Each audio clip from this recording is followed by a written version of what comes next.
Well, frankly speaking, we're not playing a blame game. What's important is to realize, where we failed as a team, and not to forget. I think we have not put decent runs on the board, which I felt is very important to give the bowlers the liberty of, trying things out. And the first two games, we played with just three bowlers. We missed one bowler in the first game and one in the second game. So, that was also quite difficult to maneuver. So, overall, there have been quite a few reasons, and we all know the reasons. So, hopefully, we'll try to improve our performance in the last test.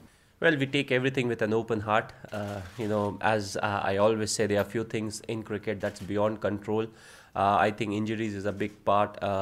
Tosses, again, you can't really have any control over it. So, we tried to make the most out of, whatever resources we had in the first two test matches or the third test match. So, it's not about feeling let down. We tried our best, with whatever we had.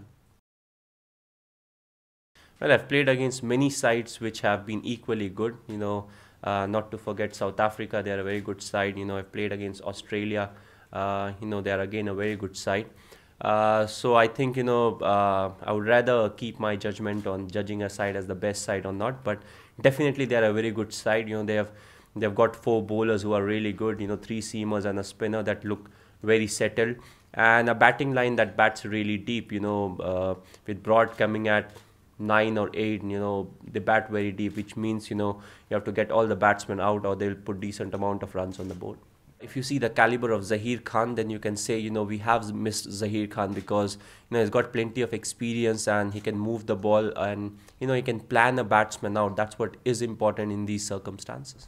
Well, we are one side which relies quite heavily on the opening pair. Whenever we have got off to a good start, then the lower middle order or the middle order has really capitalized and has always been able to put par plus score on the board. So I think we rely on it, but it's not that we can't score if the openers don't score. So I don't want to put any more pressure on the openers. If you see Virendra Sehwag, irrespective of where he's playing, what the condition is, he plays his own game. He backs himself to play shots, and at times you may get out. So you can say it was one of those games, where he got out.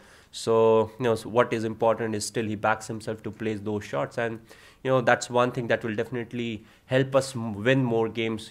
So I think it's a good sign to have him, especially opening the innings. We have a few limitations when it comes to fielding, but overall, when it comes to preparation and everything, we give it the same shot, as the English side, and talent. When it comes to talent, you can have different individual who can specialize on different aspects. So you accordingly plan and to your strengths and to the kind of individuals that you have got in the side. The past 2 years have been great, and you have to look to the future as well. But at the same time, what's important is not to panic, because often the good sides or the best sides, they push the panic button too soon. So what's important is to still think as if we were outplayed in the series, and whatever the reasons may be, and still look ahead, into the bright future that we have.